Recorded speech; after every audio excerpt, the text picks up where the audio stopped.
após a retomada aos trabalhos e os treinamentos se intensificando cada vez mais no CT Dr. Joaquim Grava, como será que podemos imaginar uma primeira provável escalação do Corinthians do Fernando Diniz após a Copa do Mundo? Será, por exemplo, que teremos muitas mudanças? Será que o dinizismo será muito intenso?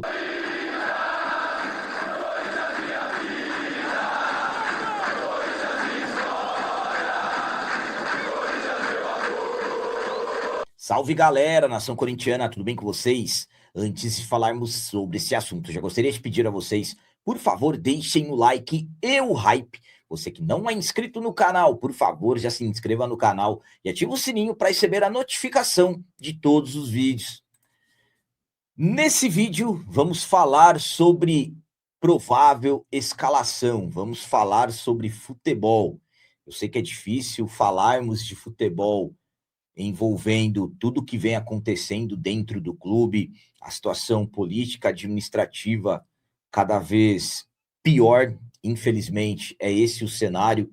Corinthians caminha para uma intervenção judicial, mas é o que eu sempre falo para vocês, seria ótimo se tivéssemos, aliás, somente assuntos relacionados ao futebol para falarmos. Então, vamos aproveitar esse vídeo aqui, já que os treinamentos, os trabalhos do CT Dr. Joaquim Grava já retornaram e com o passar dos dias, com cada vez mais intensidade, como podemos imaginar, por exemplo, uma primeira provável escalação do Fernando Diniz após a Copa do Mundo? Por exemplo, será que teremos muitas mudanças? Será que o dinizismo realmente vai acontecer no Corinthians de uma forma bem intensa? E claro, existem as preocupações, principalmente relacionadas às grandes possibilidades de saídas de jogadores. Vamos lá. O Corinthians entrou em campo pela última vez no dia 30 de maio. Fomos até a Arena do Grêmio, vencemos o Grêmio por 3-1, jogo da 18ª rodada do Campeonato Brasileiro. Após esse período, férias para os jogadores. Aquele jogo encerrou um período de 16 partidas do Corinthians sob os comandos do treinador Fernando Diniz. Fernando Diniz que chegou em um momento bastante difícil, sem ter tempo para trabalhos. Corinthians que estava 9 jogos sem vencer com o Dorival e prestes a estrear, por exemplo, na Libertadores. A estreia do Fernando Diniz à frente do Corinthians foi 2 dias depois de ele ter assumido a equipe em jogo fora de casa, estreia de Libertadores da América. Até aqui, em 16 jogos, Fernando Diniz conseguiu sair de uma situação complicadíssima no Campeonato Brasileiro. Entramos no Z4, saímos, entramos novamente, saímos e terminamos esse primeiro semestre na metade da tabela da competição nacional, ainda tendo que provar muita coisa no Campeonato Brasileiro. Na Libertadores, terminamos a primeira fase na primeira colocação dentro do grupo e terminamos a Copa do Brasil. Na verdade, estreamos na Copa do Brasil, nos classificando para as oitavas de final diante da equipe do Barra. O saldo do Fernando Diniz até aqui, 16 jogos, são 9 vitórias, 4 empates e apenas 3 derrotas. O Fernando Diniz fez um jogo que, na minha visão, acabou sendo um alerta de muita preocupação. A derrota, por exemplo, para o Platense na Libertadores da América, na última rodada da fase de grupos da competição, e aquela derrota para o Botafogo no Engenhão pelo Campeonato Brasileiro também foi bastante preocupante, mas ali tivemos alguns detalhes até envolvendo a arbitragem. Também a derrota para o Mirassol pelo Campeonato Brasileiro. Os 2 gols do Mirassol, para mim, foram gols irregulares. Então, Fernando Diniz, sinceramente, ele fez um bom trabalho, um trabalho que surpreendeu muita gente nesses seus primeiros 16 jogos. Então, último jogo, 30 de maio. Depois desse jogo, como eu disse, férias para os jogadores. As férias acabaram. No último dia 25 de junho, os jogadores retornaram aos trabalhos no CT Dr. Joaquim Grava e com o passar dos dias, os treinamentos vão se intensificando cada vez mais. Grandes dúvidas, eu acredito que a principal delas é relacionado ao dinizismo. Teremos dinizismo no Corinthians? Sabemos que o Fernando Diniz, ele tem uma forma de trabalhar, o Fernando Diniz, ele tem um estilo de jogo de trabalhar que é bastante diferenciado e considerado arrojado no futebol brasileiro. Fernando Diniz, com o estilo dele, que muitos consideram ou dá muito certo ou dá muito errado, teve, por exemplo, eu acredito que a principal conquista dele foi a Libertadores da América pela equipe do Fluminense, uma equipe que poucos consideravam que poderia conquistar alguma coisa. As características do Fernando Diniz: saída curta com o goleiro. O dinizismo começa com o goleiro tem que sair, tem que saber tocar muito bem a bola. O Hugo Souza vai treinar muito isso nesse período. Troca de passes curtos na defesa. Esse estilo do Fernando Diniz é com muitas trocas de passes no campo de defesa. Trocas de posições, principalmente dos laterais, essa também é uma característica muito forte. E todo mundo perto aonde a bola está. Até, na verdade, parece de repente que é uma equipe desorganizada, mas esse é um estilo forte do Fernando Diniz. E também tocar curto para atacar espaço lá na frente. Isso é importante. Por exemplo, muitos pensam que a troca de passes grande, muitas trocas de passes no estilo do Diniz, é para fazer bonito, mostrar que a equipe tem muita técnica, qualidade, sendo que, na verdade, não, é para atrair o adversário e buscar atacar os espaços com velocidade. E é aí que alguns detalhes acabam sendo importantes. Já começando a pensar em uma primeira provável escalação do Fernando Diniz, vou ser sincero aqui com vocês. Claro que teremos que escolher, eu tive que escolher 11 jogadores para colocar aqui. Eu sei que muitos nomes serão lembrados, capitão, mas esse é aquele jogador, mas eu tive que pensar, por exemplo, em 11 jogadores. O Memphis, no momento que eu gravei esse vídeo, ele está com a seleção da Holanda na Copa do Mundo. Então, não dá para mim pensar no Memphis. O Fernando Diniz pensa muito no Memphis. O Memphis, se ficar no clube, tem contrato até 31 de julho, ele não foi renovado, ele vai ser titular com o Fernando Diniz. No estilo do Fernando Diniz, é Rodrigo Garro, Memphis e aí ele escala o restante da equipe. Então, hoje o Fernando Diniz ele tem uma base no time, mas o Memphis, por exemplo, o Fernando Diniz já disse várias vezes que no estilo dele, o Memphis é fundamental. Vamos lá. Um ponto importante, aí é opinativo. O Corinthians vai, por exemplo, ter aquele estilo muito arrojado do Diniz com trocas lá no início? Eu acredito que não. Acho que no Corinthians o Diniz ele vai ter um equilíbrio na balança, principalmente também pelas características dos jogadores. Aquele gol que o Corinthians sofreu contra o São Paulo, no erro do Ranieri, tentando tocar ali dentro da grande área, acabou acendendo um alerta muito grande. O Fernando Diniz ele vai procurar ter um equilíbrio. Mudanças teremos sim. Para mim o Diniz vai mudar tudo. Não estou falando mudar todos os jogadores, mas sim a mentalidade. O Fernando Diniz, ele quer os jogadores com uma mentalidade ofensiva, ele quer o Corinthians com intensidade.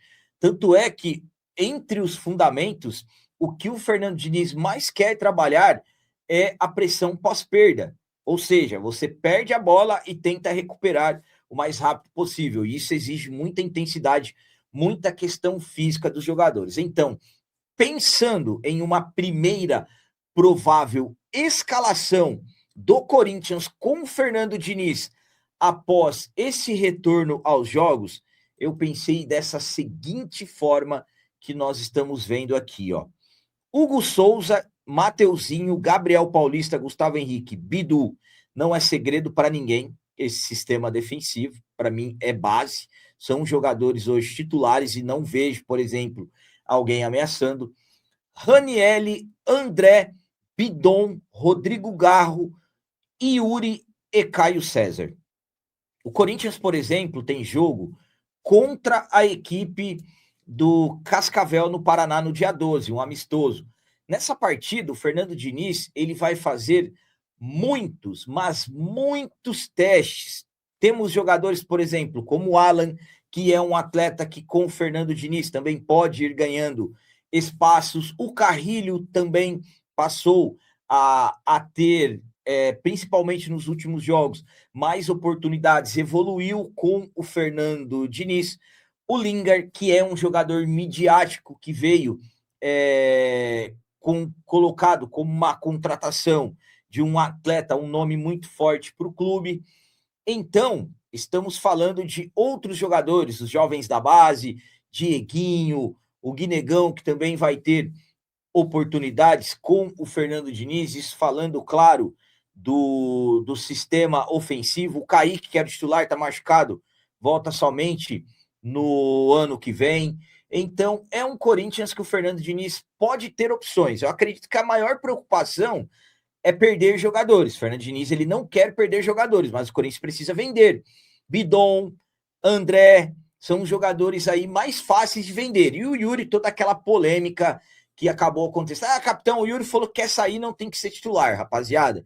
Temos que pensar como o Diniz. Enquanto o Yuri estiver no time, ele vai ser o titular. E o Memphis é aquilo que eu imaginei, que eu falei para vocês sobre ele ainda estar com a seleção da Holanda e ainda, claro, não sabermos se o Memphis vai continuar. Então, voltando aqui para minha primeira provável escalação: Hugo Souza, Mateuzinho, Gabriel Paulista, Gustavo Henrique, Matheus Bidu, Ranielli, André Bidon, Garro, Caio César e Yuri Alberto. Caio César, para mim, nos últimos jogos, ele ganhou a condição de titular, no lugar do Lingard. Para mim, o Caio César tem que ser titular. E em um esquema com muita troca de passes para atrair o adversário e explorar a velocidade, Caio César e Yuri Alberto são jogadores fundamentais para isso. 2 jogadores de velocidade. Capitão, o Corinthians não tem um centroavante. O Yuri Alberto é o atacante.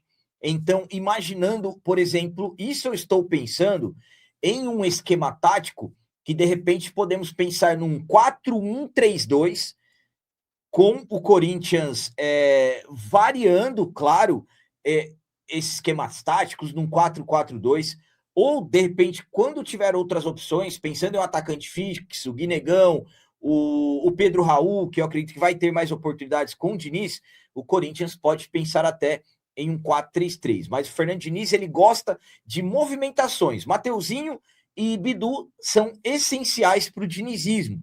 Mas eu volto a dizer a vocês, o Corinthians vai ter um equilíbrio, eu acredito, com o Fernando Diniz falando no dinizismo. Então, é uma primeira provável escalação, uma imaginação minha, de uma forma que eu acho que o Corinthians pode, por exemplo, entrar em campo no jogo contra o Cascavel. Não estou nem falando do Campeonato Brasileiro.